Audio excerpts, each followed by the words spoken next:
Management का target है। जो आरओई यहाँ पे आप मात्र 6.62 देख रहे हो, मैनेजमेंट इसको कहाँ लेके जाना चाहता है? 15% पे। और अगर ये 15% हो गया तो कितना परसेंट होगा यहाँ से? ऑलमोस्ट ऑलमोस्ट 150% से आरओई इंप्रूव हो जाएगा। आरओई इंप्रूव होने का मतलब क्या है? आपकी इनकम इंप्रूव होगी। यहाँ कहीं 418 पे, फिर ऊपर ऐसे करके। तो ये सारे नंबर्स अचीव होंगे जैसे-जैसे करके इनका ईपीएस बढ़ेगा। हाय एवरीवन, तो डिटेल में डिस्कस करेंगे India bulls housing finance limited को। इंडिया बुल्स हाउसिंग फाइनेंस पे काफी लोगों के क्वेश्चंस देखो यही है कि स्टॉक पी जो है अंडर वैल्यूड लगता है, 10.4 का है। अगर आप इंडस्ट्री पी देखोगे इससे काफी ज्यादा नजर आता है। तो क्या ये स्टॉक यहाँ से मल्टीबैगर बन सकता है? मल्टीबैगर इसीलिए क्योंकि इसके अंदर काफी सॉलिड चेंजेस हुए हैं। नंबर 1, मैनेजमेंट चेंज हुआ है। नंबर 2, हाई कोर्ट ने जो इनके पीआईएल इनके अगेंस्ट लगी थी वो डिसमिस कर दिया है। नंबर 3, कंपनी ने राइट्स इशू करे हैं, राइट्स इशू से कुछ पैसा रेज किया है। तो अब कंपनी किस तरीके से उस पैसे का आगे यूज करने वाली है, क्या इंपैक्ट रहेगा राइट्स इशू का Q4 के अंदर, क्योंकि Q4 अभी आएगा, तो हम पहले ही उसको एनालाइज करने की कोशिश करेंगे Q4 के अंदर क्या इंपैक्ट रहने वाला है उसका। और FY27 तक का व्यू मैनेजमेंट ने बताया अपनी कॉन्फ्रेंस कॉल के अंदर, बहुत सॉलिड व्यू है। वो सॉलिड व्यू कितना है हम आगे पूरे नंबर्स के साथ उसको आगे एनालाइज करेंगे। तो वीडियो जो होने वाला है वो सिर्फ एजुकेशनल पर्पस के लिए होगा। हम प्रेजेंटेशन को डिस्कस करेंगे, कॉन्फ्रेंस कॉल को डिस्कस करेंगे, टेक्निकल टारगेट्स देखेंगे, सपोर्ट देखेंगे, रेजिस्टेंस देखेंगे। मेरी तरफ से कोई भी आप लोगों को एनकरेजमेंट नहीं होगी बाय और सेल करने के लिए। बाय करना है, सेल करना है, आप अपना डिसीजन खुद लेंगे, अपने फाइनेंशियल एडवाइजर से डिस्कस करने के बाद लेंगे। मेरी कोशिश रहेगी मैं आपको एक अच्छी क्लैरिटी दूं स्टॉक के अंदर। That's it. तो वीडियो को शुरू करते हैं और वीडियो को सीधा इनकी कॉन्फ्रेंस कॉल से पहले डिस्कशन करते हैं। ये इनके एमडी सीईओ है मिस्टर गगन बंगा। पहली चीज आप लोगों को बता दूं, ये एक इंस्टीट्यूशनल ड्रिवन कंपनी है। इंस्टीट्यूशनल ड्रिवन का मतलब ये होता है जो इनके पुराने जो इनके प्रमोटर हैं उनको हटा दिया गया था। उनको हटाने का मेन रीजन ये था, मिस्टर प्रशांत भूषण ने दिल्ली हाई कोर्ट के अंदर एक पीआईएल डाली थी।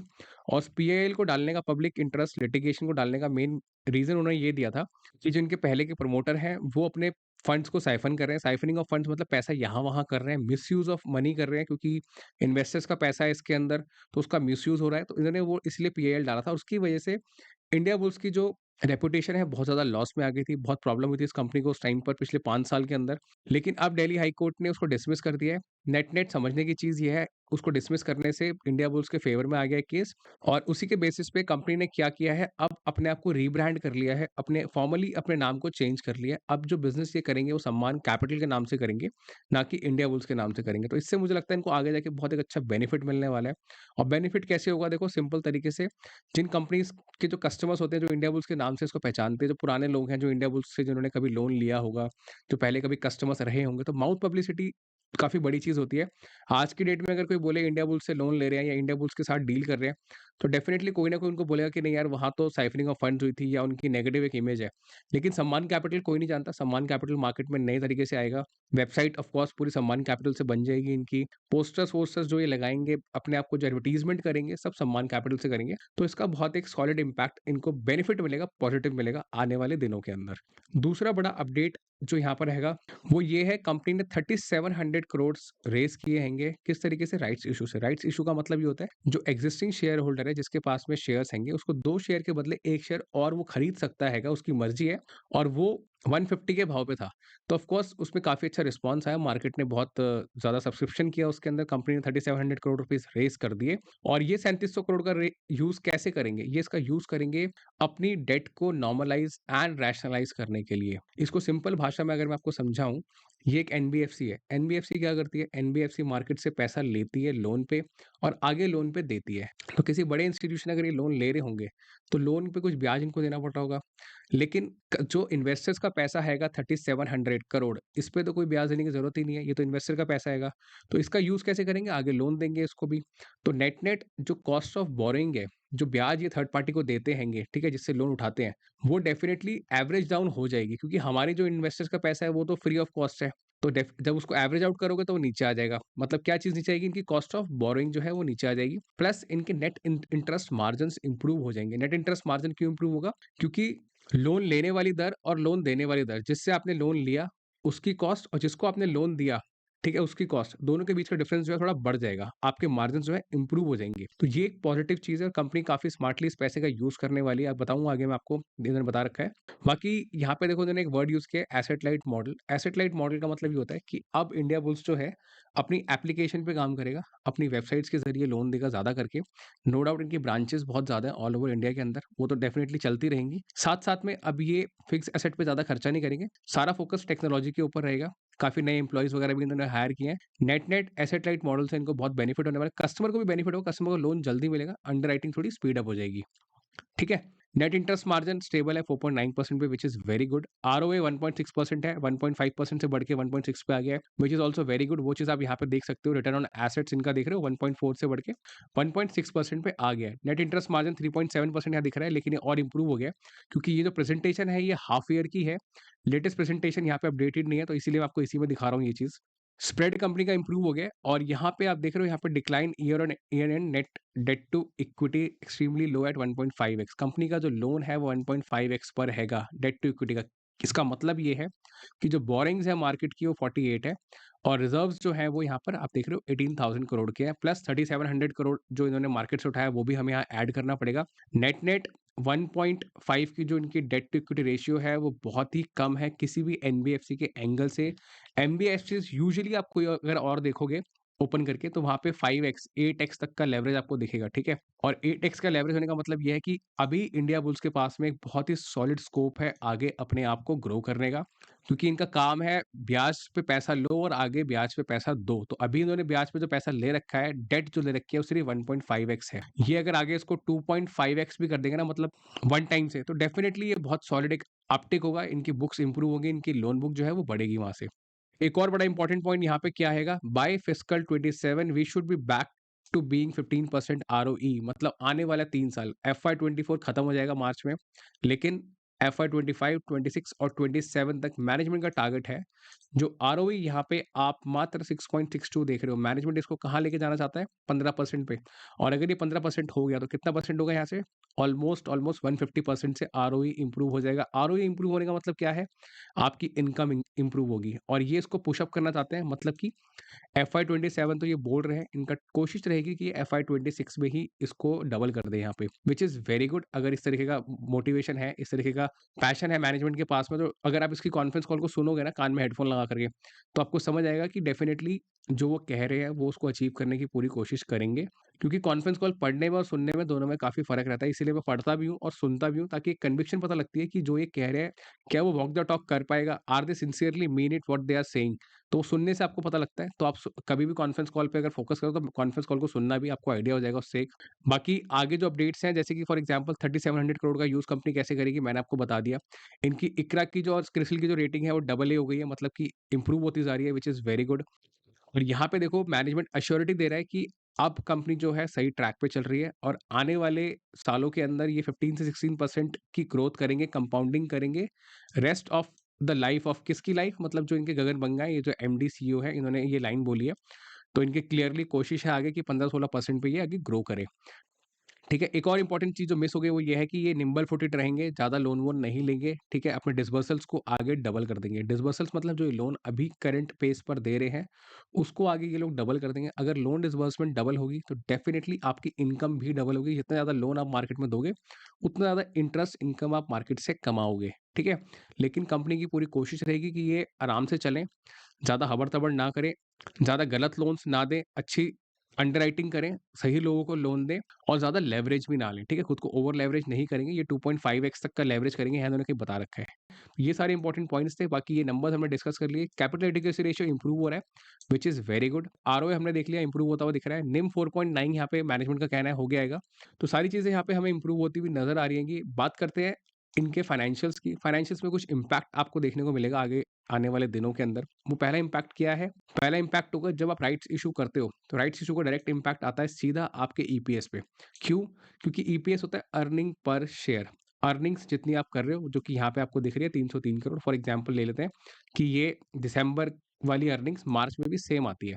तो 303 करोड़ की अर्निंग पर शेयर आपके बढ़ गए, क्योंकि आपने राइट्स इशू किया, आपने नए शेयर्स मार्केट के अंदर निकालेंगे। तो जब आप मार्केट में नए शेयर्स दोगे, फॉर एग्जांपल आपके 100 शेयर्स थे, 2:1 आपने 50 शेयर्स और मार्केट में अपने कस्टमर्स को दे दिए, तो अब आपके शेयर्स कितने हो गए? 150 हो गए। 150 शेयर्स के अंदर अगर आप इस अर्निंग को डिवाइड करोगे, और 100 शेयर्स में अगर आप अर्निंग्स को डिवाइड करोगे, तो फर्क होगा ना डेफिनेटली। अभी आपके पास 100 शेयर होल्डर है, आपको इनकम 100 शेयर होल्डर में डिवाइड करनी है। लेकिन जब आपने नए शेयर होल्डर ले आए मार्केट में, आप तो फिर कितने लोग हो गए? 150 हो गए। तो आपका ईपीएस जो है वो घट जाएगा। जब ईपीएस घटेगा, तो इसका इम्पैक्ट आपको इस चार्ट में नजर आएगा। आपको प्रॉफिट बुकिंग होती हुई नज़र आएगी, थोड़ी गिरावट होती हुई नज़र आएगी, ठीक है? मार्केट बहुत स्मार्ट है, मार्केट काफ़ी शॉर्ट साइटेड है, मार्केट बहुत जल्दी डिस्काउंट करता है।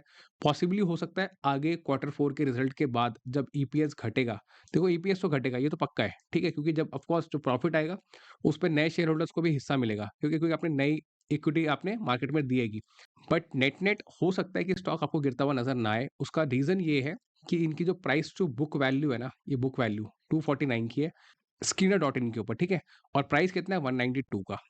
तो बुक वैल्यू ज़्यादा है, मतलब कि मैनेजमेंट के पास में, कंपनी के पास में अपना पैसा ज़्यादा हैगा, जबकि मार्केट में शेयर का भाव जो है वो कम चल रहा है। दूसरी चीज़, बुक वैल्यू को अगर आप इंडिया बुल्स की बुक वैल्यू को अगर आप मनी कंट्रोल पे जाकर के देखोगे, ये मनी कंट्रोल प्रो है और ये भी पेड वर्ज़न है मेरा और ये भी पेड वर्ज़न है। दोनों में फ़र्क देखो कितना है। यहाँ पे बुक वैल्यू आ रही है 349 की और यहाँ पे बुक वैल्यू आ रही है 249 की। अब कौन-सा वाला सही है? मेरे अकॉर्डिंगली मनी कंट्रोल सही है। मनी कंट्रोल इसीलिए सही है क्योंकि यहाँ पे बैलेंस शीट जो अपडेट हुई है सितंबर 2023 की हो रखी है और उसी की जो रिजर्व्स और इक्विटी है इन्होंने कैलकुलेशन के अंदर ले रखी है अपने शेयर्स के ऊपर। मतलब नंबर ऑफ शेयर्स बढ़ गएँगे, लेकिन वहाँ पे नंबर्स जो है सितंबर के ऊपर ही कैलकुलेशन आ रही है। जब ये मार्च में बढ़ जाएगी, मतलब जब मार्च में ये अपडेट हो जाएगी यहाँ पर, उसके बाद में आपको ये बुक वैल्यू चेंज होती हुई नज़र आएगी।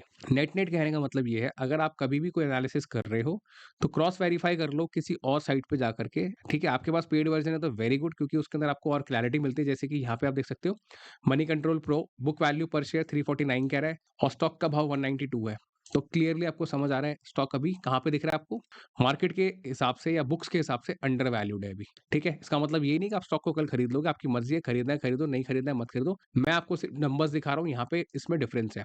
दूसरी चीज़, कंपनी अगर अपना आरओई इंप्रूव करेगी तो डेफिनिटली इनकम बढ़ेगी, ठीक है? मैनेजमेंट आने वाले 3 साल के अंदर सॉलिड बात कर रहा है कि वो अपने आरओई को इंप्रूव करेंगे, अपने लोन डिसबर्सल्स को डबल कर देंगे। तो नेट-नेट कहने का मतलब ये है, अगर ये टारगेट 349 का भी अगर आप लेकर के चलोगे इस चार्ट के अकॉर्डिंगली तो 349 लगभग यहाँ कहीं पे आता है, ठीक है? इस वाले ज़ोन के पास में जो इसका यहाँ रेजिस्टेंस है ना ये वाला, ये नंबर की बात कर रहा हूँ मैं 349 की, जो यहाँ पे दे रखा है बुक वैल्यू का।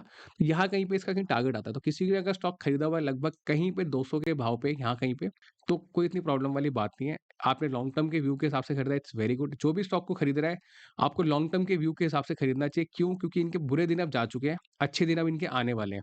अच्छे दिन कैसे आएँगे? जो भी मैनेजमेंट यहाँ पे बात कर रहा है, ठीक है? मैं अपनी तरफ से कोई स्कीम नहीं बेच रहा हूँ आपको कि अच्छे दिन डेफिनिटली आएँगे।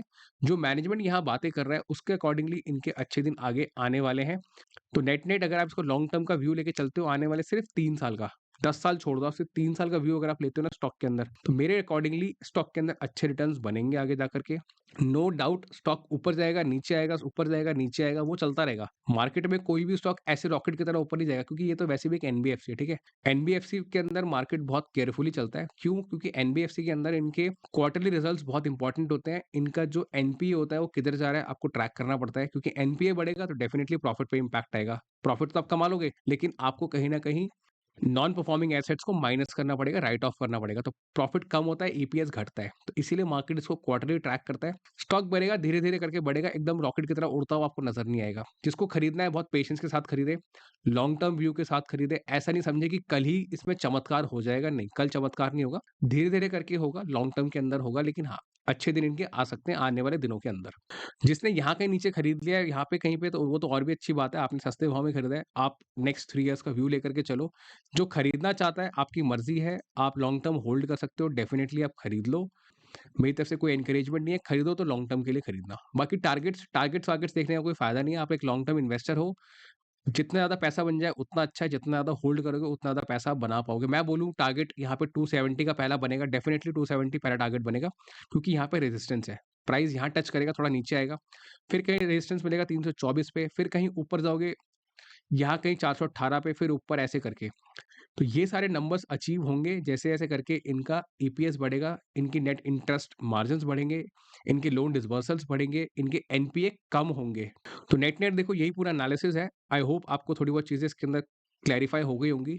बाकी जैसे मैंने आपको बताया ईपीएस जो है इसका घटेगा क्वार्टर 4 के अंदर, तो हो सकता है थोड़ी आपको करेक्शन देखने को मिले स्टॉक प्राइस के अंदर ईपीएस के बेसिस पे, लेकिन पैनिक करने की ज़रूरत नहीं है आपको। ईपीएस घट गया, वो ईपीएस आगे जाके जैसे-जैसे करके लोन बुक बढ़ेगी, वैसे-वैसे करके प्रॉफिट्स बढ़ेंगे तो ईपीएस भी बढ़ जाएगा। जिसका लॉन्ग टर्म का व्यू है, उसको पैनिक करने की ज़रूरत नहीं है और घटेगा भी अगर स्टॉक प्राइस तो मुझे लगता है 170 के भाव से नीचे आना नहीं चाहिए, क्योंकि यहाँ पे एक स्ट्रॉन्ग सपोर्ट है इसका, ठीक है? 166, 170 के लेवल के आसपास। तो नेट-नेट देखो यही है पूरा एनालिसिस। अगर आपको वीडियो के अंदर वैल्यूएबल इन्फॉर्मेशन मिली हो, आपको वीडियो हेल्पफुल लगी हो, इन्फॉर्मेटिव लगी हो, तो प्लीज़ कमेंट में ज़रूर लिखें। हेल्पफुल है तो हेल्पफुल लिखें, इन्फॉर्मेटिव है तो इन्फॉर्मेटिव लिखें। कोई और आपको पॉइंट अगर समझ आया हो, वो ज़रूर कमेंट करें। आप चाहते हो हम कुछ इसमें और इम्प्रूवमेंट करें अपने आने वाले वीडियोज़ के अंदर, वो भी आप सुझाव हमें कमेंट के अंदर ज़रूर दें। आप मेरे काम को एप्रिशिएट करना चाहते हो, प्लीज़ वीडियोज़ को जो है शेयर करें अपने फ्रेंड्स और फैमिली के साथ। आप अच्छे वीडियोज़ ढूँढ रहे हो, तो आप ये ज़रूर वीडियो देखना, how to make big money in bull. ये वाली वीडियो से भी काफ़ी कुछ आपको सीखने को मिलेगा। आप अच्छे स्टॉक्स ढूँढ रहे हो, यहाँ पे आपको बहुत सारे स्टॉक्स मिलेंगे। आपको सीखने को बहुत मिलेगा क्योंकि हम कॉन्फ्रेंस कॉल डिस्कस करते हैं, हम डिटेल में डिस्कस करते हैं, कंपनी की प्रेजेंटेशंस को डिस्कस करते हैं। तो कोई भी वीडियो बहुत पुराना भी अगर आप देखोगे, तो आपको लॉन्ग टर्म का व्यू उसमें ज़रूर मिलेगा। तो इस वीडियो के लिए इतना ही, मिलते हैं अगली वीडियो में। Thank you so much.